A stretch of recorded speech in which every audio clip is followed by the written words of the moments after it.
El siguiente segmento tiene contenido o opinión.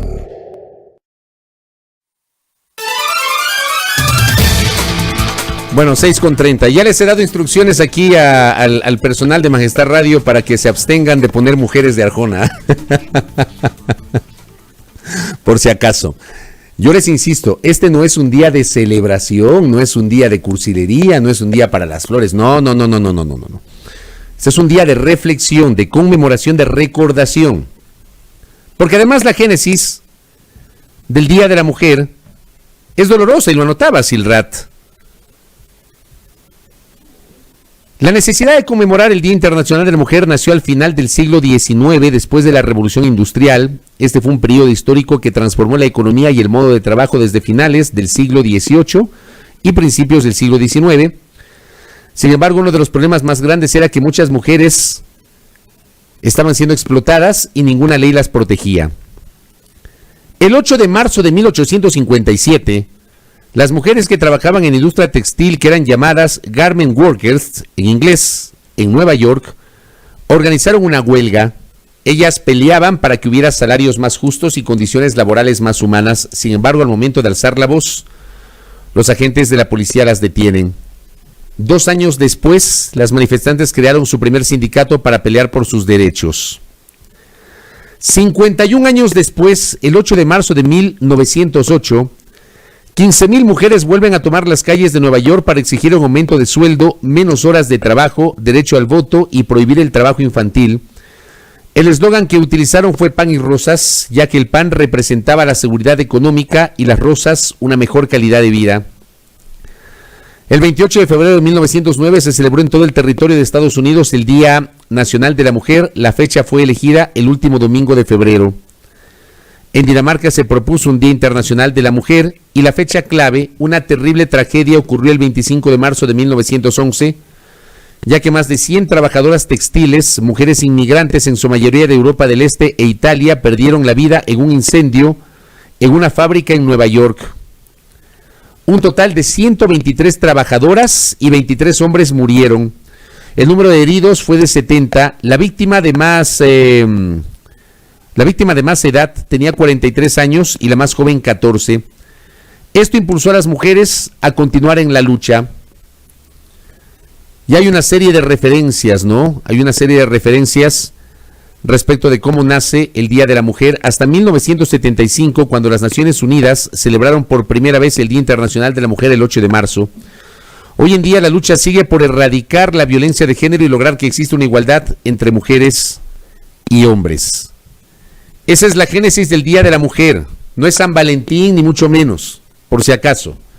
Hay que relevar, destacar, saludar el papel de la mujer, que todavía pelea por la lucha por la equidad, todavía lucha por la equidad de género, todavía está enfrentando estas enormes asimetrías entre los derechos de los hombres y los derechos de las mujeres, que se expresa, lo leía Silrad hace minutos, es una realidad en temas salariales, en temas del acceso a plazas de trabajo, en la posibilidad de la participación política, en si tienen o no la posibilidad de encabezar una lista de candidatas o de candidatos.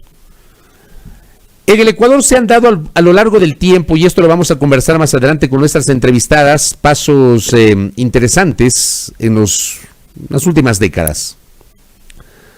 La ley de cuotas, por ejemplo, que incorporó este concepto de la alternabilidad y la secuencialidad en la elaboración de listas, ¿no? Se logró que sea hombre, mujer, hombre o mujer, hombre, mujer en las listas, pero claro, la mayor parte de las listas casi siempre están encabezadas por hombres.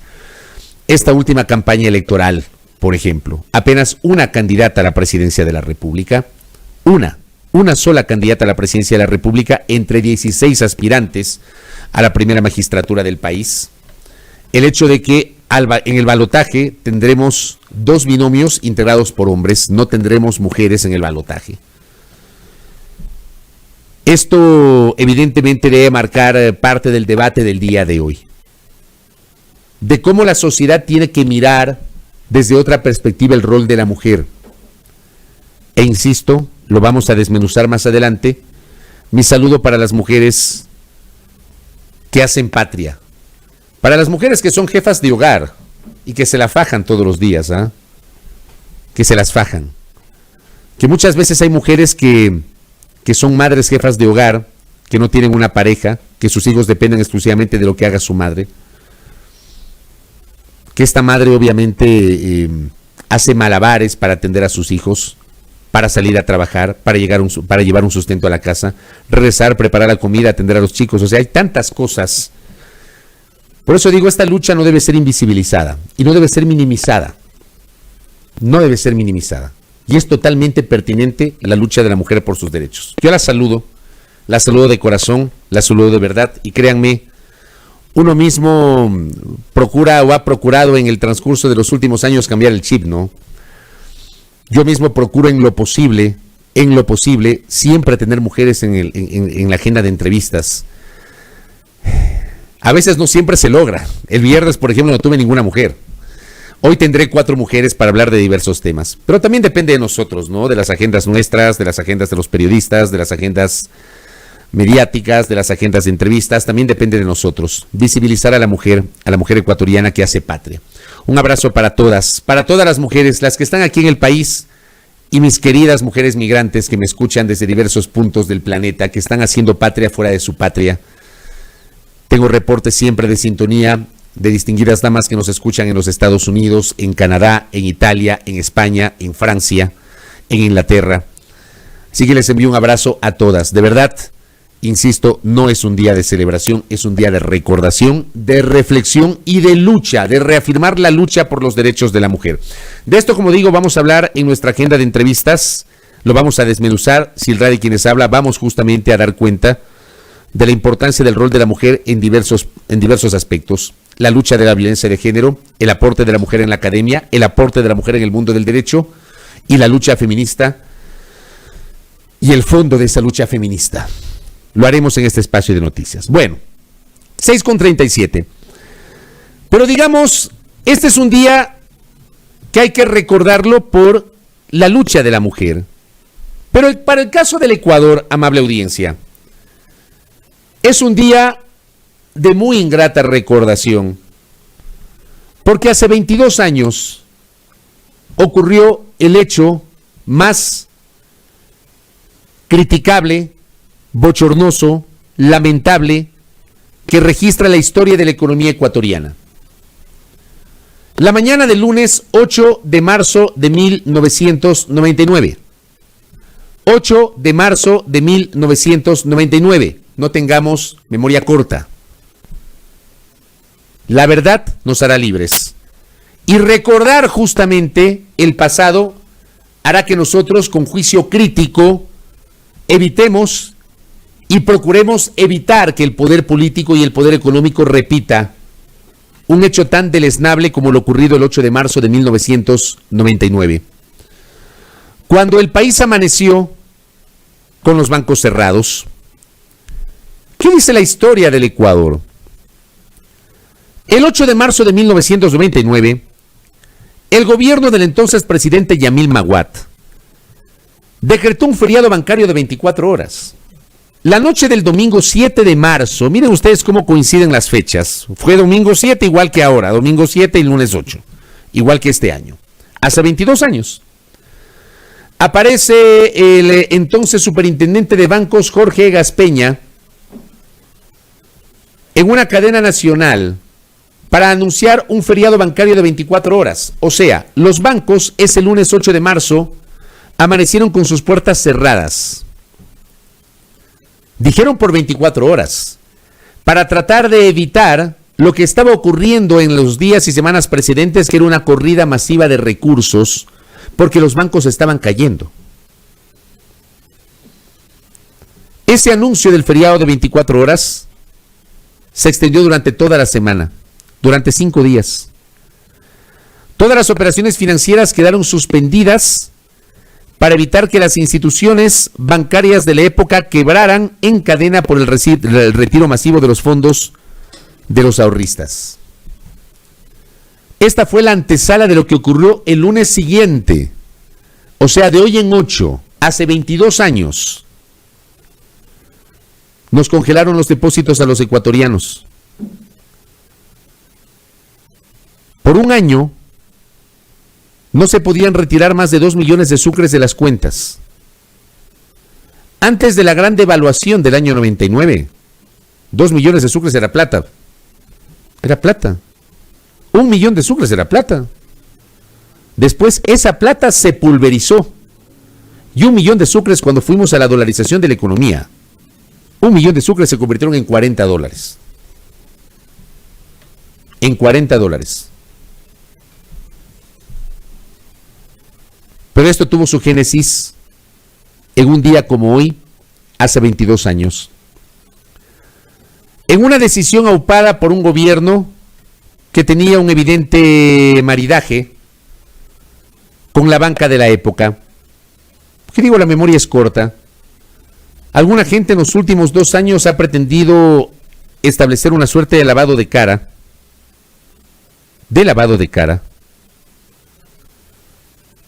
Sobre el gobierno de la época, porque ese gobierno, dicen algunos, de manera valiente adoptó la dolarización de la economía.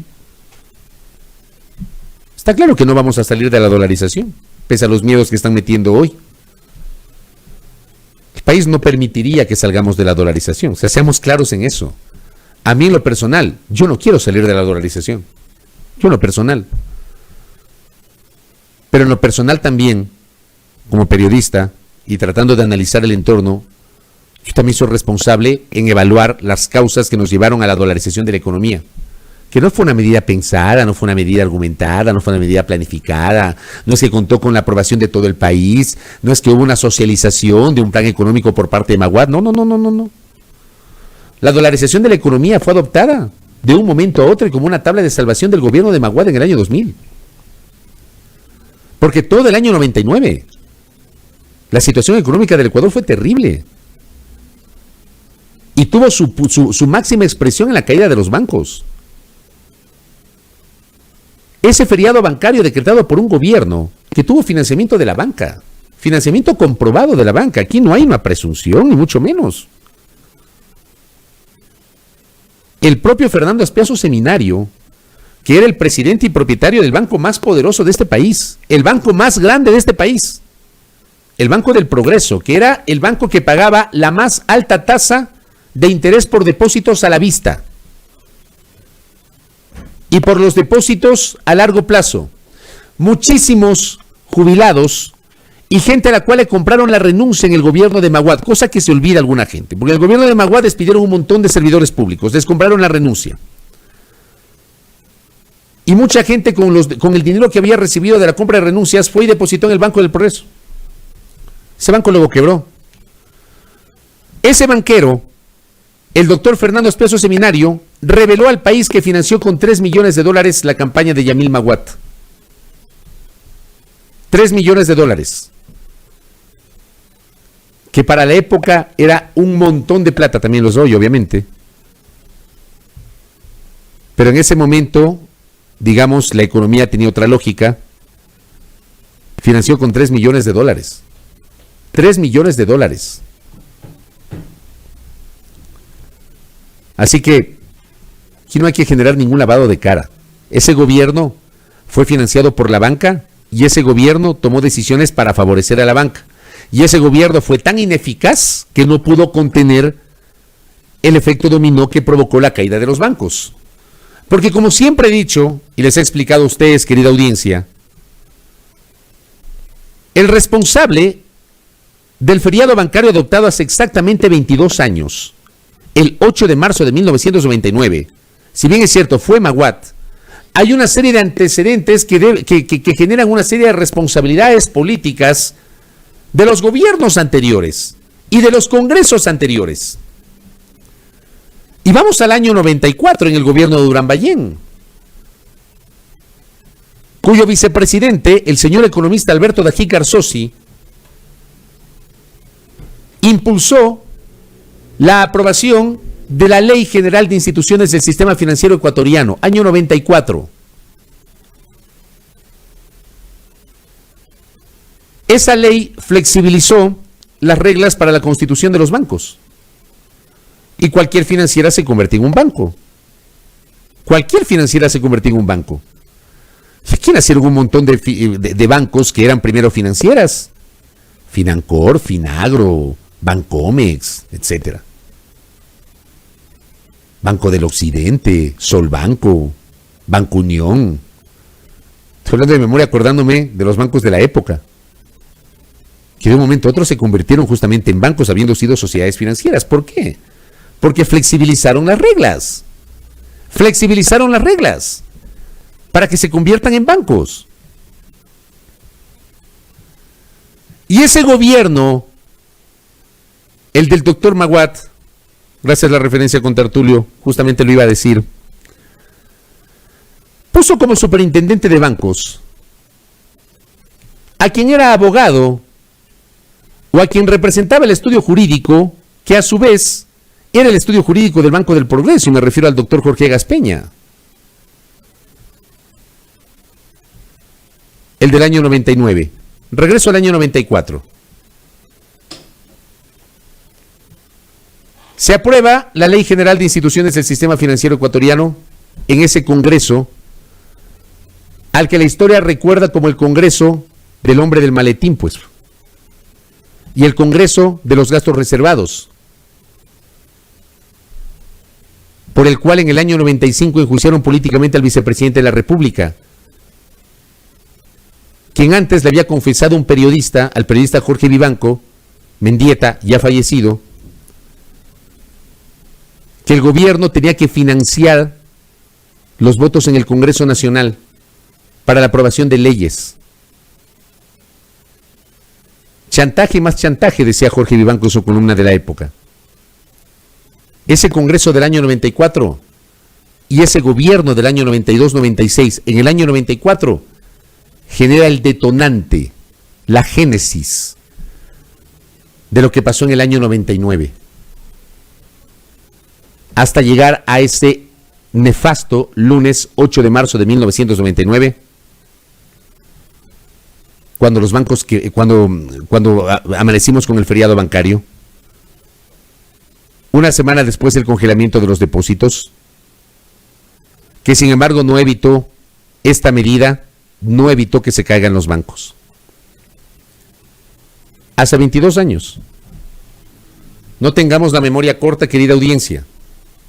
Tengamos un juicio crítico. Un juicio crítico. Y establezcamos las responsabilidades que corresponden. Establezcamos esas responsabilidades, las responsabilidades que corresponden. ¿Quiénes se beneficiaron del feriado bancario? ¿Quiénes se beneficiaron del congelamiento de los depósitos? ¿Quiénes se beneficiaron de la dolarización a 25,000 sucres? ¿Quiénes? La historia tiene que recordar estos pasajes. El Ecuador tiene que recordar estos pasajes de la historia, querida audiencia. Hace 22 años, me permito con todo cariño y respeto refrescar la memoria para todos ustedes. No tengamos memoria corta. Y recordemos el pasado para hacer un juicio crítico del presente. Y otro tema, amable audiencia, le quiero agradecer a mi querido amigo y colega Julio Sari, siempre sintonizando este espacio de noticias. Me compartió un artículo que lo acabo de leer y que me he quedado boquiabierto. Publicado ayer por el articulista Simón Espinosa Cordero en Diario El Comercio. Para mí está claro que aquí hay un sector de la sociedad que no quiere aceptar un eventual resultado electoral que posiblemente no le guste. Aquí quienes se proclaman como demócratas, quienes se dicen públicamente demócratas, terminan siendo todo lo contrario de lo que supuestamente dicen defender. No son demócratas, no lo son. Y al final termina siendo decepcionante porque dentro de ese sector, de esa élite intelectual, de esa élite política, hay gente que uno presume o presumía que era muy respetable. Pero les ha ganado el odio, les ha ganado la animadversión. Voy a dar lectura al artículo del doctor Simón Espinosa, en su legítimo derecho a su libertad de expresión, publicado por Diario El Comercio. Por eso son las cosas que el país no puede aceptar.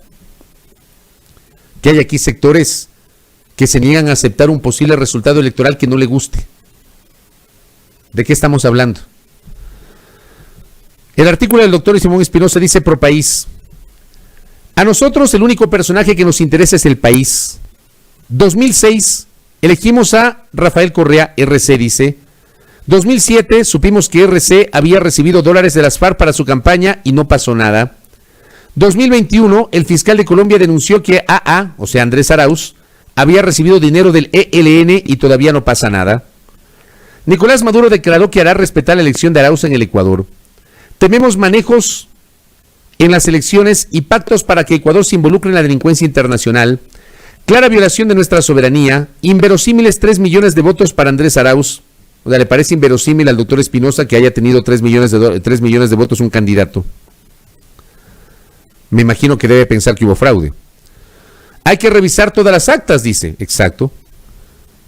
Presume que hubo fraude. No cree en los 3 millones de votos que obtuvo un candidato presidencial.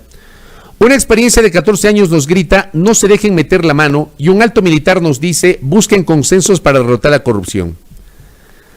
Pongan atención a este artículo. Les pido que escuchen con atención este artículo. La fuerza pública defiende que nuestra soberanía no sea violada. Las Fuerzas Armadas y la Policía Nacional son instituciones de protección de los derechos, libertades y garantías de los ciudadanos. Las Fuerzas Armadas y la Policía serán obedientes y no deliberantes y cumplir su misión con estricta sumisión al poder civil y a la Constitución. Esta obediencia incondicional es a los mandatos constitucionales, que son imperativos, en tanto no se toque la estabilidad del poder civil representado en un régimen legítimamente constituido. El derecho fundamental del ciudadano es elegir y ser elegido, un derecho cogenerador de la democracia.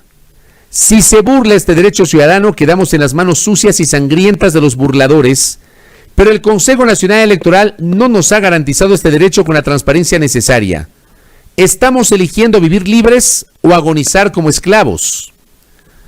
Por tanto, dice, sugerimos que la fuerza pública proteja nuestros derechos a elegir y ser elegidos sin trampas. Así cumplirá con su obligación de defendernos sin pedir permiso a nadie, pues estamos ante un caso grave. Lo podrá hacer mediante un pronunciamiento constitucional que incluya lo siguiente. 1. Que haya un inmediato dictamen fiscal sobre el supuesto financiamiento de criminales al señor Arauz. 2.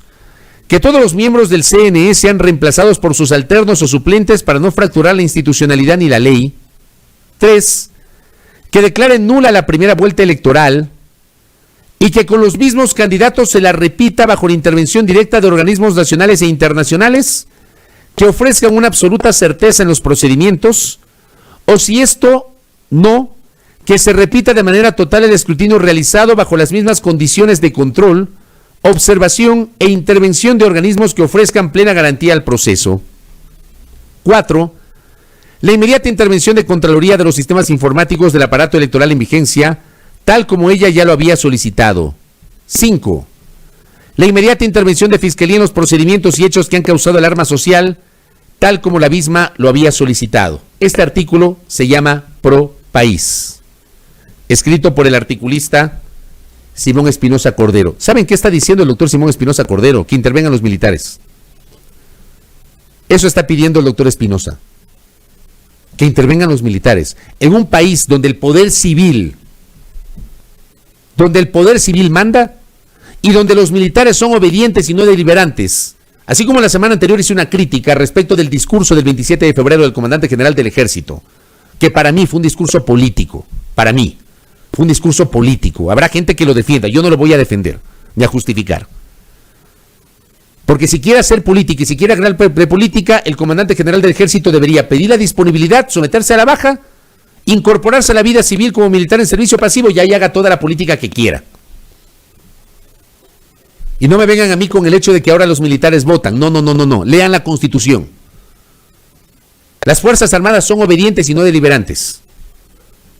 Aquí tenemos un articulista que pide la intervención de las Fuerzas Armadas en un proceso electoral. En un país disque democrático. Esta es la gente que dice defender la democracia.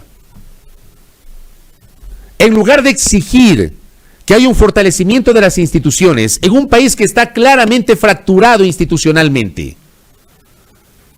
Y personajes como el doctor Espinosa, con todo respeto, auparon esa desinstitucionalización generada por el Consejo de Participación Ciudadana y Control Social de transición,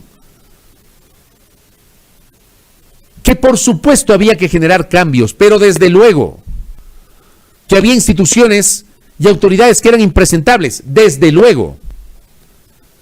Pero el remedio terminó siendo igual o peor que la enfermedad. No es que se logró reinstitucionalizar la República.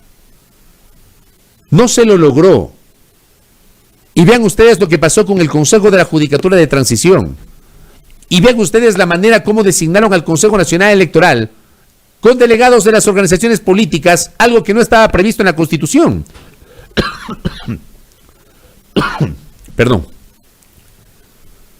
¿De qué estamos hablando? ¿De qué estamos hablando? Y se permiten en un artículo, en el legítimo derecho a la libertad de expresión, desde luego. Pero no podemos sino cuestionar y repudiar que se pretenda pedir que los militares intervengan en problemas que los civiles tenemos que resolver. ¿De qué estamos hablando? Esto es inadmisible. Como es inadmisible que ya se asuma que está aprobado el financiamiento de un grupo guerrillero a una campaña electoral. Ya lo probaron. Ya lo probaron. Está aprobado el financiamiento. Yo no voy a decir que el ELN no ha financiado una campaña. No me corresponde. Pero pregunto si ya está aprobado. Acostumbrémonos a hablar con base en pruebas, queridos amigos y amigas. Acostumbrémonos a hablar sobre la base de pruebas y de certezas. ¿Está aprobado que la guerrilla del Ejército de Liberación Nacional financió una campaña electoral? ¿Está aprobado? Pregunto, porque que yo sepa, si bien es cierto está abierta una indagación previa, que yo sepa, para revisar o auditar las cuentas de la organización política tienen que pasar las elecciones. Y por supuesto, si es que el señor Arauz llegase a ser presidente de la República y el Consejo Nacional Electoral prueba de que efectivamente hubo un financiamiento irregular a su campaña, el señor Arauz podría perder el cargo, pero hagan las cosas en derecho. Si es que el señor Arauz termina ganando la elección, hagan las cosas en derecho. Pero aquí tienen un terror a que el candidato que no es de su preferencia termine ganando las elecciones. Aprendan a vivir en democracia. Yo, como dije en la primera vuelta, repito hoy, ustedes tienen el derecho de votar por quien quieran. Voten por Arauz o voten por Lasso. A mí no me van a escuchar decir jamás que voten por tal o cual. Ustedes tienen la libertad de votar por quien quieran. Pero al mismo tiempo, este tipo de discursos deben ser repudiados por la opinión pública, pidiendo que los militares intervengan en cuestiones que tienen que ser resueltas por los civiles. Vergonzoso. Vergonzoso. Hagan las cosas en derecho. Hagan las cosas bien. Y además, ¿les parece inverosímil que un candidato haya alcanzado 3 millones de votos? Vayan y hablen con el país real, no con el país que está en el Twitter. Hablen con el país real y entiendan por qué razón el señor Arauz tiene los votos que tuvo, y por qué el señor Yacu Pérez tiene los votos que tuvo, y por qué el señor Javier Herbas tiene los votos que tuvo, y por qué el señor Lasso tiene los votos que tuvo. Investiguen. Pero ya dejen el sesgo, de verdad ya basta. Ya basta de esos discursos. Ahora quieren que los militares intervengan. Vamos a la dictadura entonces, pues regresemos al año 72, 73. Vamos a la dictadura. Eso quieren. Quieren ir a la dictadura. Quieren que los militares intervengan y que los militares gobiernen. Eso quieren. No aprendieron nada. No aprendieron nada. Y se dicen demócratas. Yo en lo personal repudio esos discursos.